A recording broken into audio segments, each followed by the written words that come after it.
Sa videong ito ituturo ko sa inyo ang dalawang paraan kung paano mag-renew ng iyong driver's license. At pag-usapan na rin natin kung ano-ano mga requirements at kung magkano ang mababayaran. Kaya tara, samahan nyo ko at panoorin natin ang video na to. Pero bago yan, sa mga hindi pa nakasubscribe sa akin, kayo na ang bahala. So bago tayo mag-umpisa, pag-usapan muna natin kung ano nga ba ang dalawang paraan sa pag-renew ng ating lisensya. So una ay walk-in.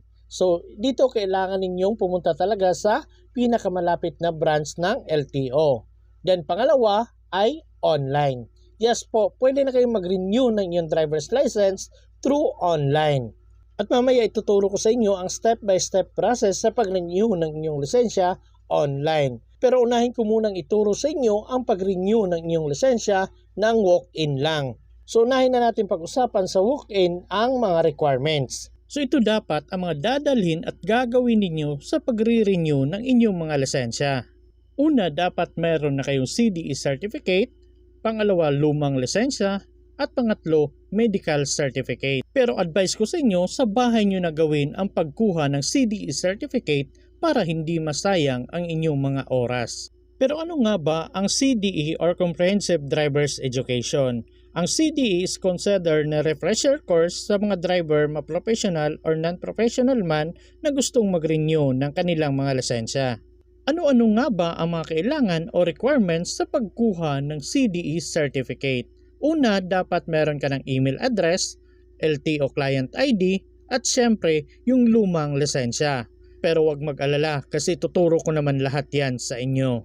So unang gagawin natin para makakuha ng CDE certificate, punta lang tayo sa mga search engine na ginagamit natin kagaya sa akin Google Chrome at pagkatapos i-type lang natin ang LTO portal. And then i-click lang natin itong LTMS portal under ng Land Transportation Office. At mapupunta na tayo dito sa LTMS portal. At kung meron na kayong account guys, pwede niyo nang i-click itong login. Pero kung wala pa, i-click nyo ang register now. At may makikita po kayo ditong terms of agreement. So basahin nyo na lang po lahat yan hanggang sa pinakababa. At kung tapos nyo nang mabasa, pwede nyo na pong i-click itong box katabi ng yes, I accept para ma-checkan. At mapupunta na po tayo dito sa paglalagay ng security code. Kung ano yung security code na makikita nyo dito, yun po yung ilalagay ninyo dito. Pero kung kagaya niyan, hindi nyo masyadong mabasa kung ano yung security code na nandyan, i-click nyo na lang po itong refresh security code. Ito po. At automatic na pong mapapalitan yung security code na nandyan. So kagaya niyan, nababasa ko na DLQ5J. So yun po yung ilalagay natin dito. So take note guys, kung maliit or malaking letra yung nakikita ninyo, dapat yun po yung ilalagay ninyo. So kung okay na, i-click nyo na po itong next. At pagkatapos may makikita tayong ganito. So i-click lang natin itong enroll as an individual. And then mapupunta na tayo dito. So may tanong dito sa baba, do you have a Philippine driver's license or conductor's license? At dahil nandito tayo para mag-renew ng ating driver's license, so ibig sabihin yan, meron na tayong lisensya. So i-click lang natin itong yes. So dito nyo na po magagamit ang inyong lumang lisensya. So ilagay nyo na lang po ang license number. By the way guys, ang license number makikita po dito sa inyong lumang lisensya. So ilagay nyo po ng buo ang inyong license number. Kung may mga dash, isali nyo po. At ang expiry date naman ay makikita nyo po dito. Make sure po tama yung pagkakalagay ninyo para hindi kayo magkakaproblema. At dito naman tayo sa paglalagay ng serial number. So ang serial number naman ay makikita sa likod ng inyong lumang lisensya. So nandito po.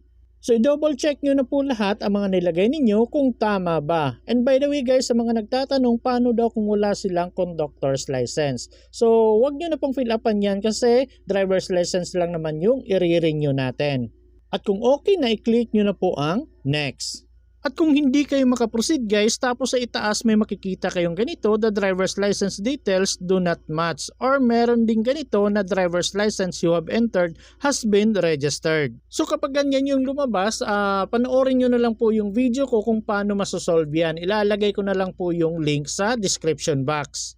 Pero kung okay naman lahat at nakaproceed kayo, mapupunta na tayo dito sa pag-fill up ng personal information. So kung nakikita ninyo, automatic na malalagay yung last name, first name at middle name ninyo, tapos yung date of birth. Tapos dito sa baba, ang kailangan nating fill upan is yung mother's maiden name. So ilagay nyo na lang po dito yung last name, first name at middle name ng mama ninyo nung dalaga pa. So make sure guys hindi magkakabaliktad at tama yung pagkakalagay ng pangalan ng mama ninyo nung dalaga pa. At kung na-double check na ninyo at tama naman lahat, i-click nyo na po itong next. At pagkatapos mapupunta na tayo dito sa paglalagay ng contact information. So dito maglalagay tayo ng email address at confirm email address. So make sure guys yung email address na ilalagay ninyo active at nabubuksan ninyo. Kasi magsasend po sila ng email doon sa email address ninyo. So ulitin ko, dapat active at nabubuksan ninyo para makuha ninyo yung email nila. At pagkatapos dito naman tayo sa baba sa paglalagay ng cellphone number. So i-double check nyo po lahat yung mga nilagay ninyo kung tama ba at pagkatapos i-click nyo na ang create account. And then may makikita kayong ganito na successful na daw yung pag-register ninyo at nag-send daw sila ng link sa email address na nilagay ninyo. So dapat within 24 hours ay nabuksan nyo na yung link at na-open nyo na para ma-activate. Kung hindi, automatic na madi-delete yung application ninyo. So kagaya na sabi ko kanina, dapat active at nabubuksan ninyo yung email address na ilalagay ninyo kasi magsisend sila ng link doon. So ganito po yung email na na-receive ko. So isang step na lang daw para ma-verify nila yung registration ninyo. So i-click nyo na lang po itong link na nandito sa baba. Pagkatapos may makikita kayong ganito, i-click nyo na lang ang open and browser. At pagkatapos mo pupunta na kayo dito sa paglalagay ng password at confirm password. So dapat yung password daw na ilalagay ninyo dapat minimum of 8 characters. And dapat yung mga characters na yun dapat merong letra, may number, may maliit at malaki na letra. At dapat magkatulad yung new password at confirm password na ilalagay ninyo. Pag okay na, i-click nyo na po itong set password for login. At pagkatapos may makikita kang ganito, your account has been verified and confirmed. At dito sa baba, makikita mo na rin yung LTO client ID mo. So ito po yun. Isulat nyo na sa papel or screenshot ninyo para hindi nyo makalimutan. Kasi ito ang isa sa mga requirements sa pag-renew ng inyong mga lisensya. Yan na ang gagamitin ninyo once mag-login kayo sa inyong LTMS portal. So dapat hindi nyo makalimutan ang LTO client ID at yung email address ninyo. At dahil meron na tayong LTO client ID, try na nating mag-login. So ilagay lang natin dito yung password na ginawa natin kanina at pagkatapos i-click natin ang sign in. At pagkatapos makakapasok ka na sa iyong LTMS portal account. At dahil sa gusto nating makakuha ng CDE certificate na requirement sa pag-renew ng ating lisensya, so i-click lang natin itong e-learning.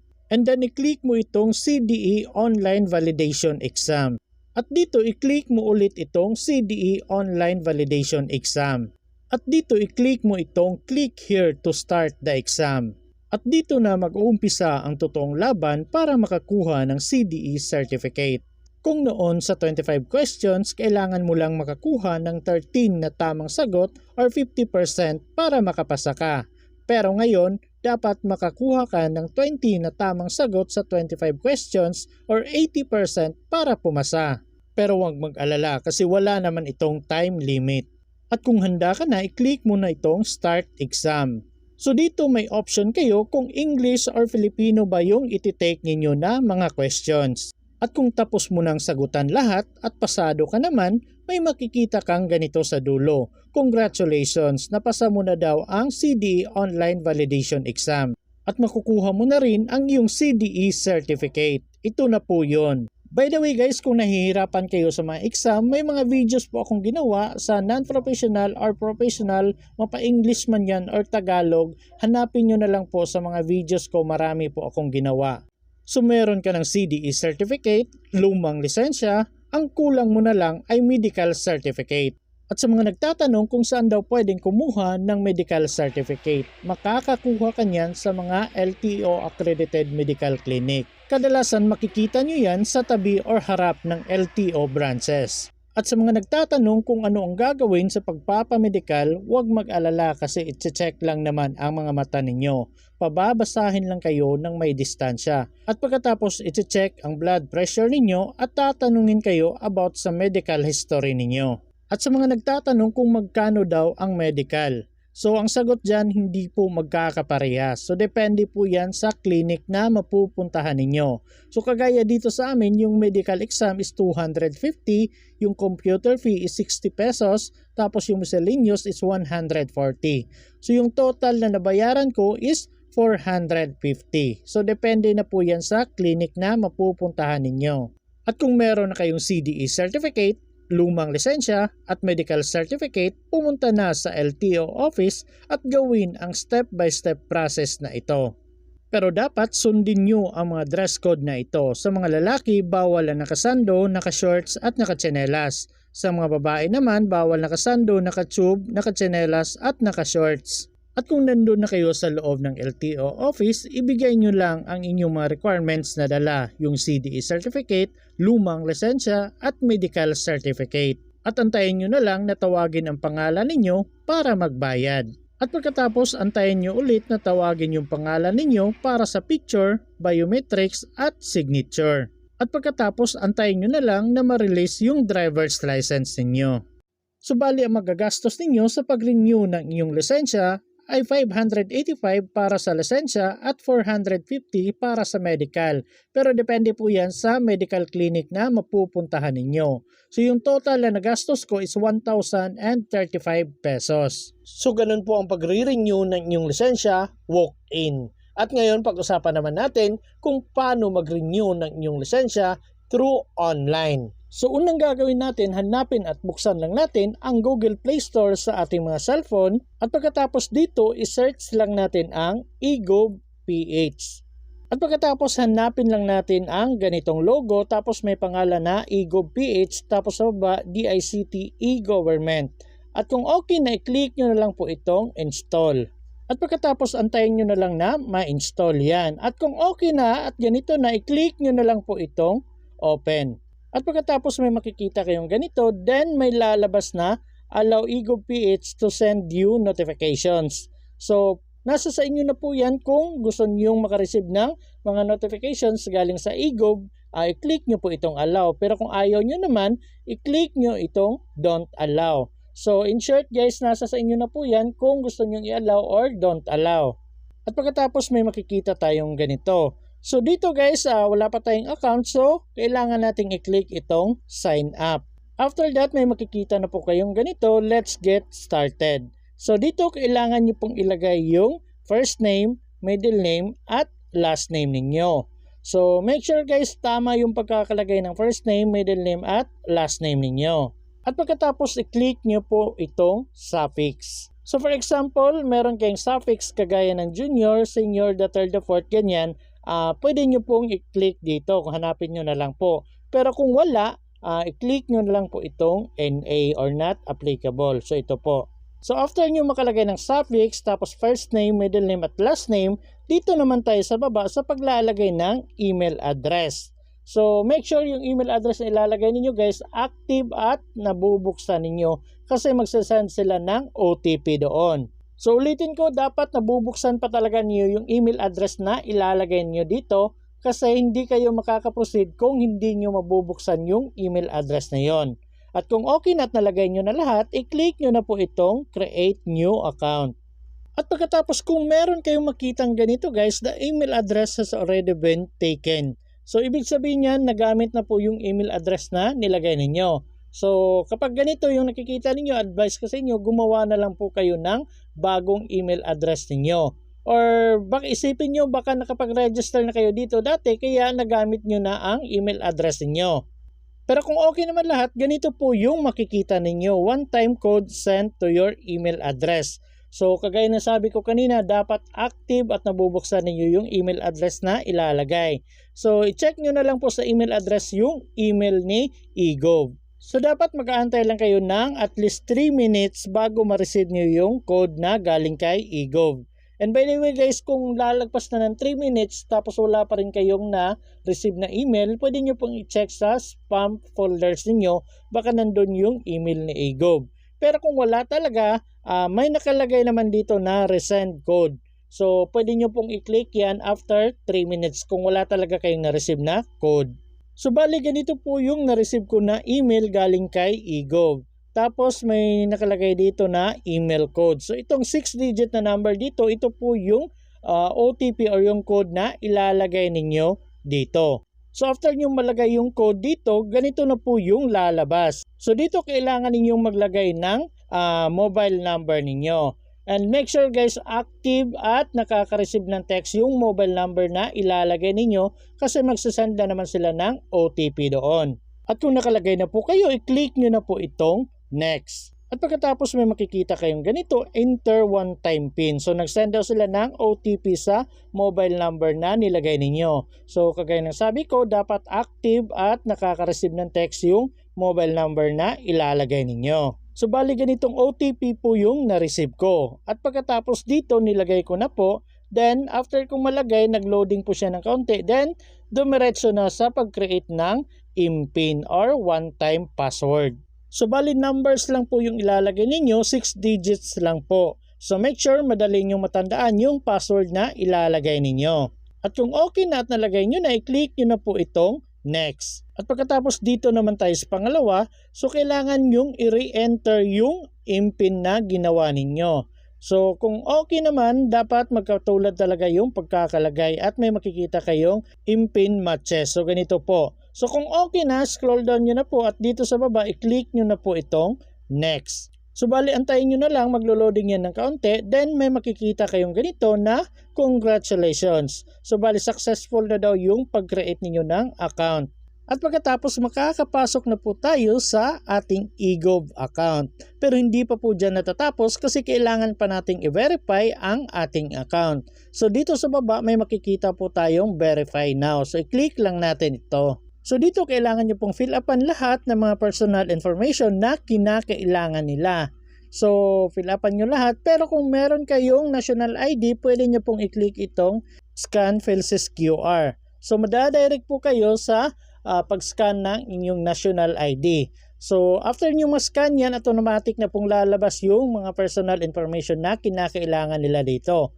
Pero kung hindi nyo na-fill upan lahat or hindi kayo nakapag-scan, kailangan nyo fill upan lahat ng mga information na kailangan dito. At kung okay na lahat at na-fill upan nyo na, i-click nyo na po itong next. At pagkatapos mapupunta kayo dito sa pag-fill up ng current address. So dito kailangan nyo fill upan at ilagay nyo yung country, state or province, city and municipality at yung barangay. At pagkatapos dito ilagay nyo po yung house number kung meron, street name. So kung ano yung meron sa address niyo, yun po yung ilalagay ninyo dito. Tapos dito sa address line to, optional lang po to, pwede kayo maglagay, pwede rin pong hindi. Tapos dito sa postal code, kung hindi nyo pa alam yung postal code niyo, pwede rin pong hindi maglagay kasi optional lang naman. At kung okay na lahat at wala namang problema, i-click nyo na po itong next. At pagkatapos mapupunta na tayo dito sa pag-confirm ng ating mga information. So dito makikita natin yung personal details tapos yung current address natin. So i-double check na lang natin na maigi. Kung merong mga problema sa mga details na nilagay natin, kung may mga mali, i-click nyo na lang po ang edit details. Pero kung okay naman lahat at wala namang problema, i-click nyo na po itong next. And then mapupunta na tayo sa pag-take ng live selfie. So para ma-verify na kayo talaga yung gumawa ng account na ito. So make sure sa pag-take ng selfie, walang nakaharang sa mukha ninyo, wala kayong sunglasses, mga sombrero, hindi kayo gumamit ng filter, tapos nasa maliwanag kayong lugar. At kung okay na at ready na kayo, i-click nyo na lang po itong top to lens camera. And then may makikita po kayong ganito, allow Agob PH to access photos and videos on this device. Pwede nyo pong i-click itong allow limited access or allow all. Pero wag lang i-click ang don't allow kasi hindi ko po kayo makaka-proceed kung don't allow yung i-click ninyo. So bali marami pong nagko-comment sa mga videos ko dati bakit daw hindi sila nakaka-proceed sa pag-take ng live selfie. Kasi dito pa lang ang click nila ay yung don't allow. So hindi talaga sila makaka-proceed. Kaya dito i-click nyo ang allow limited access or allow all. At pagkatapos dito, dapat ready na talaga kayo kasi madalian lang to. Ipasok nyo na lang sa bilog yung mukha ninyo. Then, may makikita kayo sa taas na look at the camera. Tapos, blink your eyes. Then, at pagkatapos, move your head to the right. Then, move your head to the left. And then, keep and still your head in the front of the camera. So, steady nyo na lang mukha ninyo. Then, may makikita kayong preparing to capture in 3, 2, 1. And then makikita nyo na po yung picture nyo dito at may nakalagay happy with your picture. So kung satisfied kayo sa picture na yan, pwede kayo mag-proceed. Pero kung hindi kayo satisfied, pwede nyo i-click itong retake photo. Pero kung okay naman at wala namang problema, i-click nyo na po itong yes, I'm happy. At pagkatapos may makikita na kayong ganito, congratulations, you have successfully upgraded your account. At dahil sa na-verify na yung account natin sa eGov.ph, so pwede na tayong mag-proceed sa pag-renew ng ating lisensya. So para makapag-proceed tayo sa pag-renew ng ating lisensya, so i-click lang natin itong NJA. At pagkatapos marami tayong makikita dito. So scroll down lang po natin yan at hanapin lang natin ang LTO o yung Land Transportation Office. So ito po yun. So i-click lang natin yan. At pagkatapos may makikita tayong ganito. At dahil sa gusto nating mag-renew through online, so i-click lang natin itong Online Driver's License Application. So i-click po natin ito. And then may makikita po tayong ganito. So i-click lang po natin itong Complete Your Profile to Continue. And then may makikita po tayong notice dito na dapat daw yung driver's license na i-upload ninyo yung valid at current driver's license ninyo. So in short, yung driver's license ninyo ay dapat hindi pa expired. Yes po, dapat hindi pa expired yung driver's license niyo para makapag-renew kayo online. Kung expired na yan, hindi kayo pwedeng mag-renew online at kailangan nyo na talagang pumunta sa pinakamalapit na LTO branch sa inyong lugar. At para naman sa mga nagtatanong kung ilang araw daw pwede nang mag-renew ng kanilang lisensya bago ito mag-expire. So pwede kayo mag-renew ng inyong lisensya 60 days bago mag-expire yung driver's license ninyo. So bago daw kayo mag-umpisa, make sure na meron na kayong valid na Online Driving Enhancement Program Certificate or yung tinatawag na ODEP. So para sa mga nagtatanong kung paano makukuha ang ODEP, so i-click lang po natin itong click here. And then may makikita kayong ganito. So dito i-click nyo na lang ang open. So dito para makapag-umpisa kayo sa ODEP, kailangan ninyong mag-enroll. So i-click nyo tong enroll now. So dito kailangan nyo lang fill upan lahat mga personal information na kinakailangan nila kagaya ng first name, middle name, last name, email address, gender, marital status, birth date at yung mobile number. At dito sa baba kailangan nyo ilagay yung driver's license number ninyo, yung expiry date at yung driver's license classification ninyo. At dito sa baba, kailangan nyo i-upload yung picture ng inyong driver's license. At pagkatapos dito, kailangan nyo mag-take ng picture. So, kagaya ng mga passport photo, ganyan, yung mga 1 by 1 na picture, kagaya nun ang pagka-take ng selfie ninyo. At pagkatapos kung okay na at nakapag-upload na kayo ng pictures, pwede na po kayo mag-proceed dito sa baba. I-click nyo na lang po itong box katabi ng I have read and agree para ma-checkan at yung I am not a robot. Kung okay na, i-click nyo na itong register. At pagkatapos nyo mag-register, kailangan nyo na magbayad through online at simulan na ang online learning journey ninyo. Kailangan nyo lamang manood at kumplituhin ang mga learning materials na tatagal ng 5 oras. Yes po, 5 oras ang online enhancement learning program na ito. So kailangan nyo tapusin talaga yung 5 oras na yon. At pagkatapos maaari na kayong mag-take ng exam. Kapag kumpleto na lahat ng mga topics, makakatanggap ka na ng ODEP certificate. At kung meron na kayong certificate, maaari na kayong bumalik dito. So ngayon kailangan naman natin kumuha ng medical certificate. So ang pagkuha ng medical certificate ay through online lang din. So kailangan lang natin i-click itong nandito. Ito pong may square. At may makikita tayong ganito, i-click lang natin itong open. At pagkatapos may makikita naman tayong ganito, i-click lang natin itong proceed.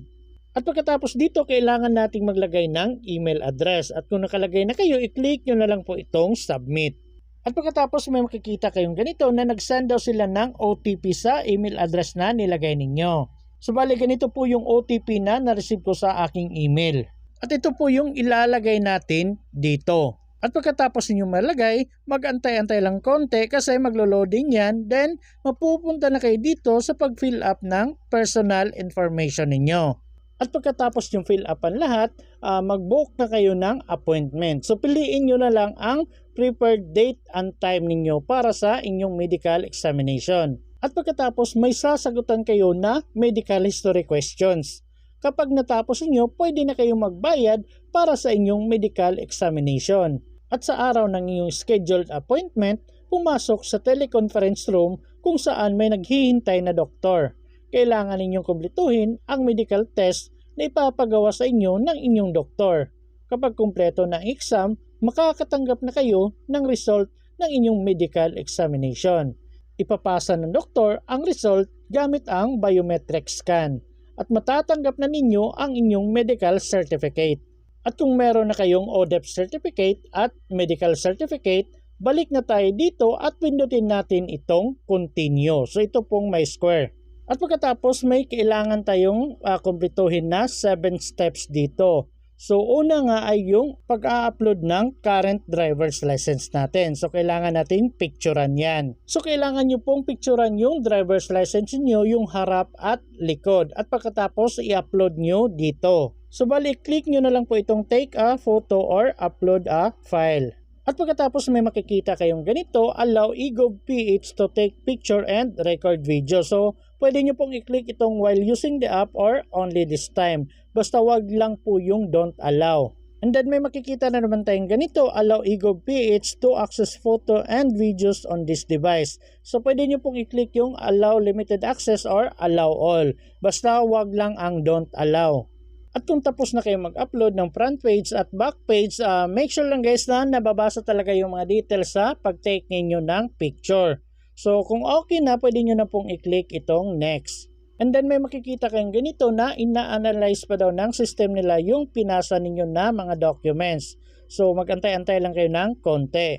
At pagkatapos kung okay na, mapupunta na tayo dito sa step 2, yung personal information. Pero automatic na pong malalagay yan kagaya ng email, mobile number, yung pangalan ninyo, yung date of birth, tapos yung sex. Ang kailangan nyo lang dito ay yung weight or kilogram. Dapat kayo nang bahalang maglagay kung ano yung weight ninyo, tapos yung height ninyo kailangan nyo ilagay din dito.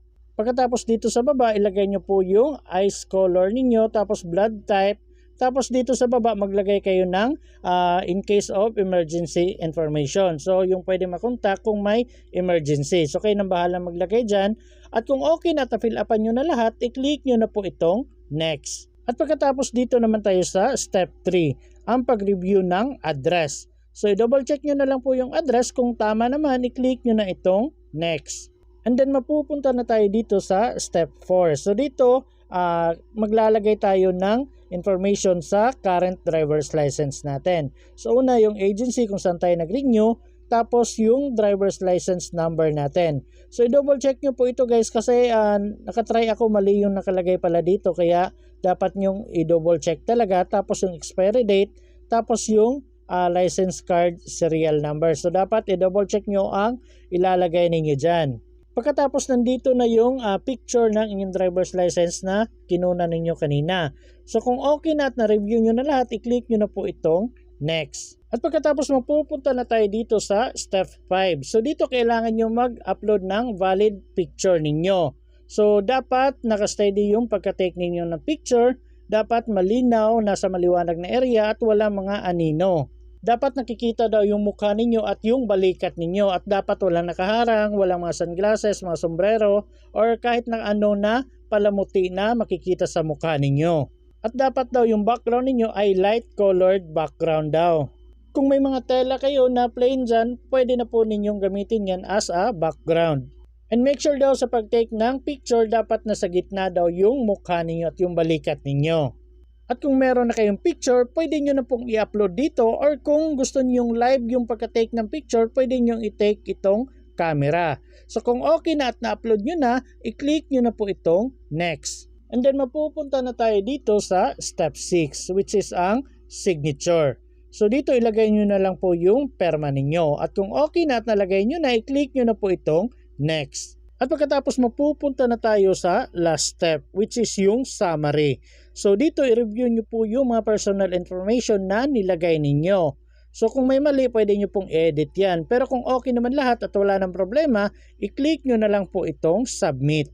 And then may makikita kayong ganito, for data correction pa daw yung application ninyo. So kailangan nyo mag-antay ng 24 hours or 1 working day. At kung okay na at na-verify na nila, may makikita po kayong ganito, complete requirements. So meron ng medical certificate, ODIP certificate, at eligible ka na daw mag-apply or mag-renew ng inyong driver's license. So para makapag-renew tayo, i-click lang natin itong apply driver's license. So ito po. At pagkatapos dito sa baba, may makikita tayong renewal. So i-click lang natin itong driving license renewal application. So ito po.